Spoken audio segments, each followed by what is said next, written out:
नमस्कार, मैं शरद मिश्रा। बांदा जिले में कोरोना की दूसरी लहर काफ़ी घातक रही। कई लोगों की मौतें हुई। कोरोना से निपटने के लिए बांदा के कुशल प्रशासक आनंद सिंह जी ने कोरोना पर कंट्रोल पाने के लिए क्या कारगर उपाय किए हैं, आज इसी संदर्भ में आमने सामने कार्यक्रम में मैं रूबरू हूँ।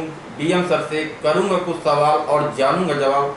सर, जिले में कोरोना की दूसरी लहर कितनी घातक रही, लोगों को ऑक्सीजन की कमी से भी जूझना पड़ा, इसके निदान के लिए क्या व्यवस्थाएं कराई गई? धन्यवाद शरद जी। सबसे पहले तो मैं आपको बता दूं कि कोरोना की जो दूसरी लहर थी वो 1 अप्रैल से लेकर के अब तक का जो हमारे पॉजिटिव कुल केसेस आए हैं जी, वो 6,802 पॉजिटिव केसेस आए हैं। इनमें से 6,500 के आसपास केसेस सही होकर के अपने बिल्कुल ठीक हैं और अपने घरों में जा चुके हैं, या होम आइसोलेशन में या किसी फैसिलिटी में थे तो वहाँ से डिस्चार्ज हो चुके हैं। आज की तारीख में कुल होम आइसोलेशन में हमारे 495 यानी 500 से भी कम पेशेंट्स होम आइसोलेशन में हैं, और जो रिकवरी रेट हमारा रहा है वो 90% रिकवरी रेट रहा है। जब ये लहर शुरू हुई थी, क्योंकि जनपद बांदा में कोई भी ऑक्सीजन प्लांट नहीं है, कोई भी रिफिलिंग प्लांट भी नहीं है, तो शुरुआत के दिनों में हमें ऑक्सीजन के संकट से जूझना पड़ा। लेकिन हम लोगों ने प्रयास करके जनपद हमीरपुर में, भरुआ सुमेरपुर में एक रिमझिम इस्पात का एक प्लांट लगा हुआ है, वहाँ से हमें 200 सिलेंडर मिलना प्रारंभ हुए और फिर वो 300 और 320 तक पहुँच गया, और ये हमारे मेडिकल कॉलेज की आवश्यकता के लिए पर्याप्त था। 320 डी टाइप के जो जंबो सिलेंडर होते हैं हमें प्रतिदिन मिल रहे हैं, और ये मिलने के बाद में इस समस्या का हम लोगों ने समाधान कर लिया। इसके अलावा जिला चिकित्सालय में, जो कि L2 की फैसिलिटी के रूप में कार्यरत है, यहाँ पर ऑक्सीजन की सप्लाई जनपद महोबा के कबरई से एक ऑक्सीजन प्लांट से होती रही। इसमें भी कोई फिर हमें दिक्कत नहीं आई, और ऑक्सीजन की समस्या का स्थायी समाधान करने के लिए इस जनपद में 3 ऑक्सीजन प्लांट स्वीकृत हुए हैं। एक ऑक्सीजन प्लांट मेडिकल कॉलेज में लगाया जा रहा है। ये ऑक्सीजन प्लांट UPPCL लगा रहा है, Uttar Pradesh project corporation limited इसको लगा रहा है। इसकी लागत 191 लाख रुपए है। इसका सिविल स्ट्रक्चर तैयार हो गया है, और ये जो प्लांट है इसमें एक जियोलाइट मोलिकुलर सीव आती है, वो एक बड़ा वाइटल कंपोनेंट है। ये यूरोप की किसी कंट्री से आना है, तो ये 24 तारीख के बाद कभी भी यहाँ पहुँच सकता है। तो हमें पूरी आशा है कि ये जो मेडिकल कॉलेज वाला प्लांट है ये 31 मई तक प्रारंभ हो जाएगा, जो हमारे लिए आगे आने वाले दिनों में यदि थर्ड वेव आती है तो बहुत ही हमारे लिए यहाँ उपयोगी साबित होगा। इसके अलावा जिला चिकित्सालय में एक और ऑक्सीजन प्लांट सैंक्शन हुआ है। ये ऑक्सीजन प्लांट DRDO लगा रहे हैं, और इसमें सिविल स्ट्रक्चर का काम शुरू हो गया है। ये प्लांट भी जून में स्थापित हो जाने की संभावना है। इसके अतिरिक्त एक और ऑक्सीजन प्लांट हमारी नरैनी सामुदायिक स्वास्थ्य केंद्र में शुगर इंडस्ट्रीज द्वारा CSR फंड के माध्यम से लगाया जाना प्रस्तावित है, और ये प्लांट भी संभवतः जून तक फंक्शनल हो जाएगा। सर, कोरोना वैक्सीन की उपलब्धता और टीकाकरण की वर्तमान में क्या स्थिति है? जनपद में पर्याप्त मात्रा में कोरोना जो हमारी स्वदेशी दोनों वैक्सीन हैं, कोवैक्सीन और कोविशील्ड, पर्याप्त मात्रा में उपलब्ध हैं, और इनकी निरंतर आपूर्ति होती रहती है। अगर हम वैक्सीनेशन की बात करें तो हम लोगों ने सबसे पहले हेल्थ केयर वर्कर को वैक्सीनेट किया था, और इसमें हम लोगों ने 11,342 हेल्थ केयर वर्कर्स को वैक्सीनेट किया है। फ्रंट लाइन वर्कर्स का इसके बाद में वैक्सीनेशन प्रारंभ हुआ, तो इसकी फर्स्ट डोज 5,600 कार्मिकों को लगाई जा चुकी है, और सेकेंड डोज 4,128 कार्मिकों को लगाई गई है। इसके अलावा 45 वर्ष से और 60 वर्ष के आयु का जो वैक्सीनेशन का अभियान प्रारंभ हुआ था, उसमें जनपद में अब तक हम लोग 69,000 लोगों को फर्स्ट डोज दे चुके हैं, और 13,800 लोगों को सेकेंड डोज दी जा चुकी है। जैसा कि आप जानते हैं कि प्रदेश के सभी मंडल मुख्यालयों में कल से वैक्सीनेशन का एक अन्य चरण प्रारंभ हुआ, जिसमें 18 से 44 वर्ष के बेनिफिशरीज को वैक्सीनेट किया जाएगा। जी। इसी क्रम में हमारे माननीय कैबिनेट मंत्री जी ने, माननीय नंदी जी ने कल यहाँ इसका शुभारंभ किया था जी। और बबेरू में वहाँ के माननीय विधायक जी ने इसका उद्घाटन किया था। कल से ये वैक्सीनेशन का नया फेज शुरू हुआ है, जिसमें 18 से 44 साल के आयु वर्ग के बेनिफिशरीज को वैक्सीनेट किया जा रहा है और कल का बड़ा अच्छा परिणाम आया है। लगभग 2200 बेनिफिशरीज ने वैक्सीनेशन अपना कराया है और इसमें से भी अधिकतर बेनिफिशरीज हमारे युवा हैं। मैं सभी से ये अनुरोध भी करूंगा आपके माध्यम से कि अपना वैक्सीनेशन अवश्य कराएं। ये दोनों ही वैक्सीन स्वदेशी हैं, हमारे देश में ही निर्मित हैं। हमारे वैज्ञानिकों ने बहुत अथक प्रयास करके इन वैक्सीन को बनाया है और ये बहुत ही कारगर और प्रभावी हैं।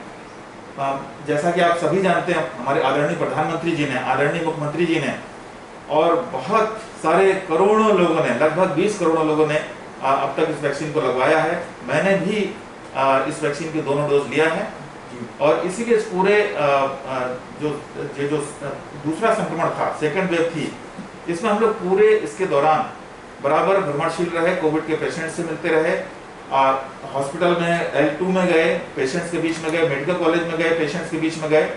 मेडिकल कॉलेज में लगभग 1000 स्टूडेंट्स और फैकल्टी स्टाफ मिलाकर के 1000 की लगभग स्ट्रेंथ है और वहाँ इनमें से कुल 50 लोग ही इन्फेक्टेड हुए, क्योंकि इन सभी को वैक्सीनेट किया जा चुका था।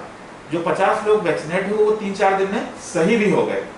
तो जैसा कि आप सभी जानते हैं कि वैक्सीनेशन अगर आपने अपना करा लिया तो आप, पहली बात तो आपके ऊपर इसका प्रभाव हो गया नहीं इस वायरस का, और यदि होता भी है तो बहुत ही माइल्ड इफेक्ट उसका होगा और उस पर भी आप दूसरे को संक्रमण नहीं फैलाएंगे। इसलिए मेरा अनुरोध है सभी से कि अधिकाधिक संख्या में वैक्सीनेशन कराएं। कोविड से कोविड की जो चुनौती हमारे सामने है उसका समाधान ये वैक्सीन ही है। इसमें किसी प्रकार की किसी को कोई आशंका नहीं होनी चाहिए, किसी प्रकार की कोई अफवाह पर ना ध्यान दें, किसी प्रकार का कोई भय आपके अंदर नहीं होना चाहिए। वैक्सीन पूरी तरीके से कारगर और सुरक्षित है। सर, कोरोना काल में दवाओं की कालाबाजारी एवं आवश्यक वस्तुओं की जमाखोरी की बातें सामने आ रही हैं, इस विषय में क्या कहेंगे? सभी मेडिकल स्टोर्स वालों के साथ में बैठक करके हम लोगों ने एक रेट तय करा दिए, आवश्यक वस्तुओं के रेट तय करा दिए।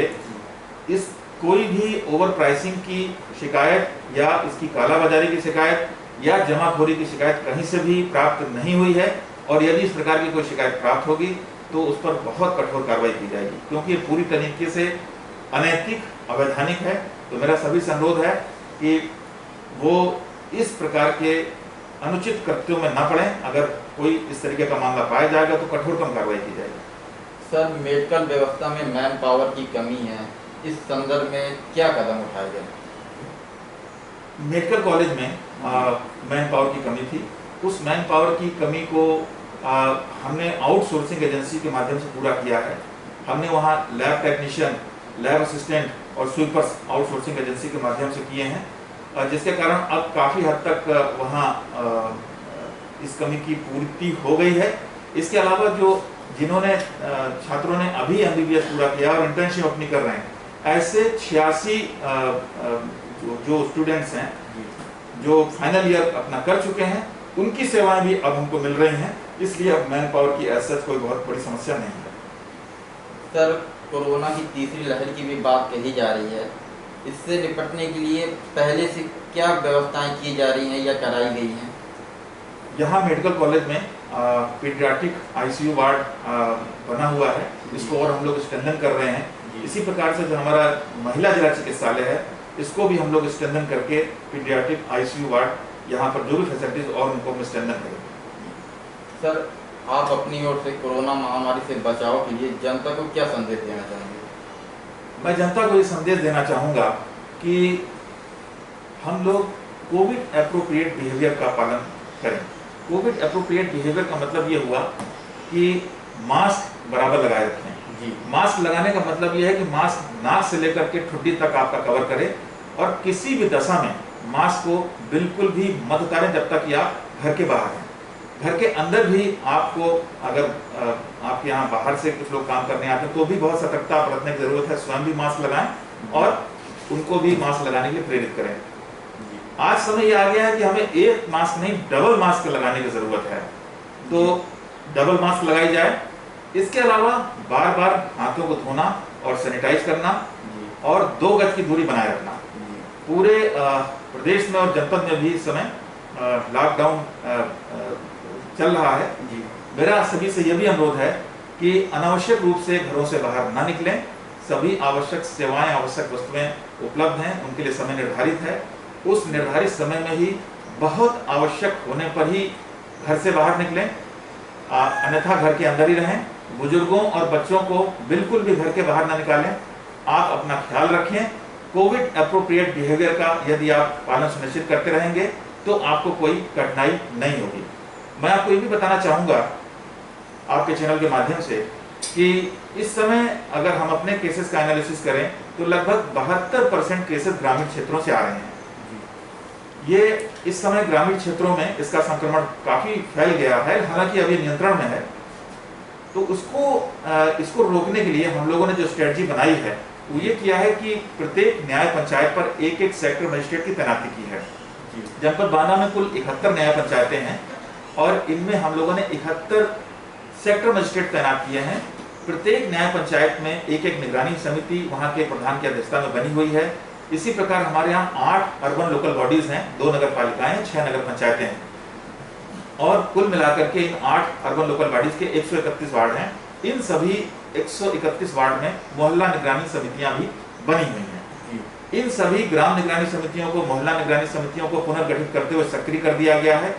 इनके माध्यम से हम ऐसे व्यक्तियों का चिन्हीकरण करा रहे हैं जिनको बुखार आ रहा है, जिनको जुकाम है, जिनका टेस्ट और स्मेल का लॉस हुआ है, जिनको लूज मोशन हुए हैं, इस प्रकार के जो भी लक्षण कोविड से संबंधित हो सकते हैं, ऐसे लोगों को चिन्हित करते हुए हम लोग मेडिसिन किट भी वितरित करा रहे हैं। इस मेडिसिन किट में 10 औषधियां हैं, जिसमें कोई औषधि 3 दिन खानी है, कोई 5 दिन खानी, कोई 10 दिन तक खानी है। इन औषधियों को अगर हम ऐसे व्यक्तियों के पास पहुंचा देते हैं जिनके कोरोना जैसे लक्षण हैं और वो समय से यदि औषधि खाना शुरू कर देंगे तो वो भी ठीक हो जाएंगे और इसका संक्रमण आगे नहीं फैलेगा। इसी थ्योरी पर हम लोग काम कर रहे हैं। हमारे सेक्टर मजिस्ट्रेट इसी काम को देख रहे हैं।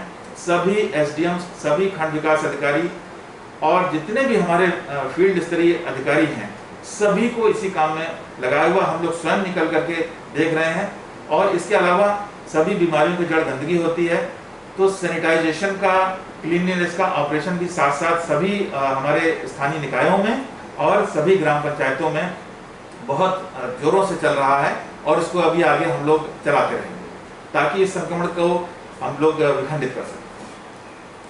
धन्यवाद सर, आपने अपने व्यस्त समय में हमसे बात करने का मौका निकाला। वास्तव में जरूरत है बांदा जैसे पिछड़े जिले में आपके जैसे प्रतिभावान कुशल प्रशासक की। एक बार दोबारा बहुत बहुत धन्यवाद। Thank you sir.